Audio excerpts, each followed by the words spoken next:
Injury prevention is why a 3 to 5 minute dynamic stretch is important before every run. We warm up the soft tissues so they're more elastic, and also take a functional range of motion that's here and expand it to here. This way you'll maximize your results, be more efficient, and ward off injury. For example, plantar fasciitis is extremely common. It presents where the connective tissue inserts in the foot, but is usually caused by tight or weak calves and hamstrings. So set aside a few minutes before every single run and consider the following, or develop your own plan for prevention, which is so much easier than treatment. At the end too, a quick word about static stretching, but to get started, pre-run we'll do front swings. I'll usually do 8, I'll demonstrate a few. What I'll do is bend the supporting knee just first, so we're not locking out, putting too much stress on the knee itself. So bend the supporting knee, try to keep the swinging knee somewhat straight, and you should, or you may feel it in your hamstrings, and so again, like 8 to 10 of those. You may feel it in your hamstrings and also the top of your calf area and throughout the back of your lower leg as well. So that is the front swing. Again, 8 to 10. I'll usually do 8 or so. I'll do the same thing with a side swing. I'll bend, straighten this leg to a degree, and just gently, without pushing, I'll do 8 to 10. And you could hold on or not hold on to develop your stabilizers a little bit, but generally I'll do it holding on. Then another 8 to 10 of these. Then I'll move on to the hip and do a big circle in one direction. This actually gets fatiguing, so instead of 8 to 10, you could do like 6 to 8. Then the other leg, of course. Then I'll go in the other direction with the other leg, just a big circle. And again, 6 is good, 8 is probably a little better, but you might get fatigued, which is good, so you're kind of building up that area too. So it's incorporating a little bit of strength training in an area that typically really needs it. Then I'll go with the calf with my feet parallel, toes pointed in, and then feet flared out. I'll do typically about 6.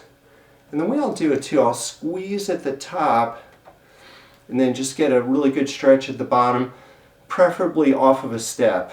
So just a stretch, a squeeze, then a stretch at the bottom, and then a squeeze, stretch.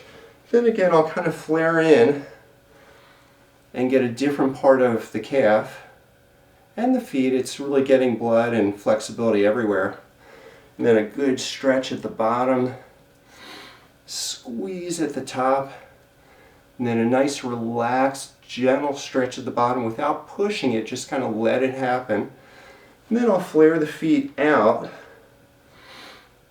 and I'll do the same thing, maybe 6, so for a total of 18. So squeeze and a stretch, squeeze at the top, stretch at the bottom. Then I'll finish up the pre-run dynamic stretch with knee circles, so feet completely together, knees bent, and just making circles. Do it in a way too that you're not feeling pain. If anything hurts, then immediately stop or go easier with smaller circles. But this just gets the synovial fluid flowing in the knee joint for better performance out on your run. And again, it's just critically important to do this before every run. Some people say they get no benefit from stretching, but eventually the foot pain is going to happen. This is the way you ward it off and prevent it from happening in the first place. And again, it's just a few minutes. You're going to have a better run, a better experience. Then at the end of the run, I personally think it's a good idea to do one static stretch. And there's debate about that, but the debate pretty much is founded on doing static stretch at the wrong time. So the ideal time for static stretch is whether it's before or after a workout is when you're full-blown, fully warmed up. That's when that is the best. So there's two factors. There's time and heat. So you want to be fully warmed up before any kind of static stretch and hold type of stretch. But you also want to be super gentle and just hold it for anywhere from 5 to 45 seconds. So what I do with the thousands of different stretches that you can do, I'll just pick one at the end of a run. Typically it's going to be the quad stretch. So I'll just stand up straight and I'll just gently, you don't want to crank it, just gently let it happen.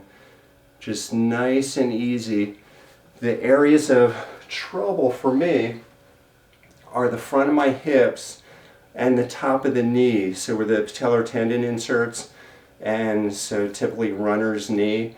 So by lengthening that a little bit, by stretching it at the end of the run as part of a cool down, you're just gonna have better performance, less injury, less pain or no pain. And again, this area right here, if you're a long distance runner, this is gonna take a beating. So the more work you can do with this, stretching and strengthening is a good thing. And the same thing with the patellar tendon area. Good luck out there. I'm Cory. You are Fit Over 50, and see you next time.